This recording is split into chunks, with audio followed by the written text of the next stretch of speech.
क्या भगवान भी कभी बीमार हो सकते हैं? सुनने में अजीब लगता है, लेकिन ओडिशा राज्य में स्थित जगन्नाथ टेम्पल में एक ऐसी परंपरा निभाई जाती है जिसमें भगवान जगन्नाथ, उनके भाई बलभद्र और उनकी बहन सुभद्रा को बीमार माना जाता है। लगभग 15 दिनों तक मंदिर के द्वार बंद कर दिए जाते हैं, उन्हें औषधि दी जाती है और लाखों भक्त उनके दर्शन भी नहीं कर पाते। लेकिन क्या भगवान सच में बीमार हो जाते हैं या फिर इसके पीछे कोई हिस्टोरिकल सीक्रेट है? तो आइए समझते हैं इस वीडियो में।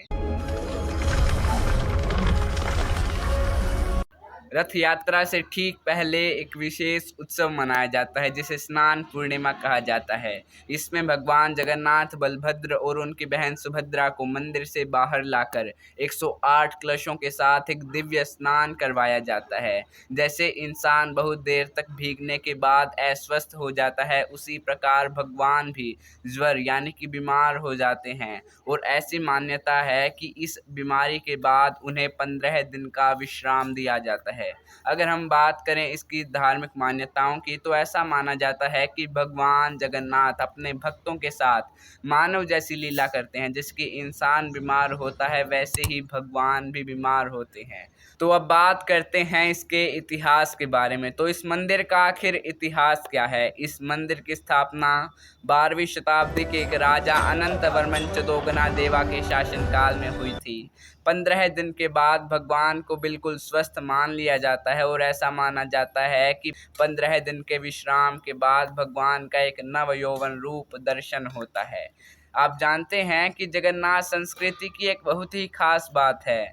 यहाँ भगवान जगन्नाथ को एक जीवित स्वरूप माना जाता है, इसलिए उनके जागने से लेकर खाना खाने और भोजन करने, विश्राम करने और यहाँ तक कि बीमार होने तक की परंपरा भी पूरी श्रद्धा पूर्वक निभाई जाती है। तो अब आगे बढ़ते हुए हम इसके वैज्ञानिक रूप को समझने की कोशिश करते हैं। लेकिन अब सवाल उठता है, क्या इसके पीछे कोई वैज्ञानिक सोच भी हो सकती है? तो विज्ञान इसके बारे में कोई विशेष टिप्पणी तो नहीं करता, लेकिन व्यवहारिक पक्ष को समझने की कोशिश करते हैं। यह त्योहार जून के महीने में मनाया जाता है। इस महास्नान के बाद भगवान को 15 दिनों का विश्राम दिया जाता है और इस विश्राम की अवधि को अनसर या फिर अनवसर कहा जाता है। इस समय में भगवान को बीमार माना जाता है। तो अब इसको समझने की कोशिश करते हैं। पहले के समय में लोगों को यह समझाने के लिए कि अधिक पानी और बदलता मौसम हमारे लिए हानिकारक है, यह बात समझाने के लिए इसको धार्मिक मान्यताओं के साथ जोड़ दिया गया।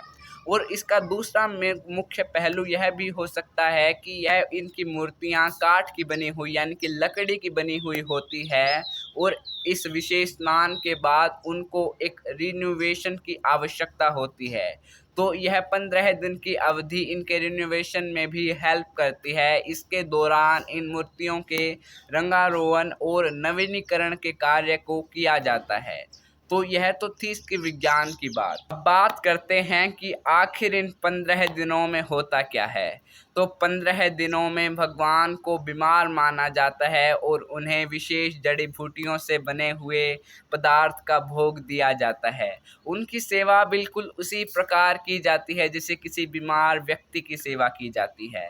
फिर उन 15 दिनों के बाद भगवान को स्वस्थ माने जाने लगता है और उनके बाद एक नव यौवन रूप दर्शन होता है, जिसमें भक्त उनके नए और तेजस्वी रूप का दर्शन करते हैं। ऐसा माना जाता है कि फिर इसके बाद एक ग्रैंड रथ यात्रा होती है जो कि विश्व में पूरा प्रसिद्ध है। इसमें लाखों श्रद्धालु भगवान के तेजस्वी रथ को खींचने का सौभाग्य प्राप्त करते हैं। तो अब हम इसके कंक्लूजन करते हुए कह सकते हैं कि क्या भगवान सच में बीमार पड़ते हैं? आस्था कहती है कि यह भगवान की दिव्य लीला है। इतिहास कहता है कि यह सदियों से चली आ रही एक परंपरा है और विज्ञान कहता है कि यह एक व्यवहारिक सोच भी दिखाई पड़ती है।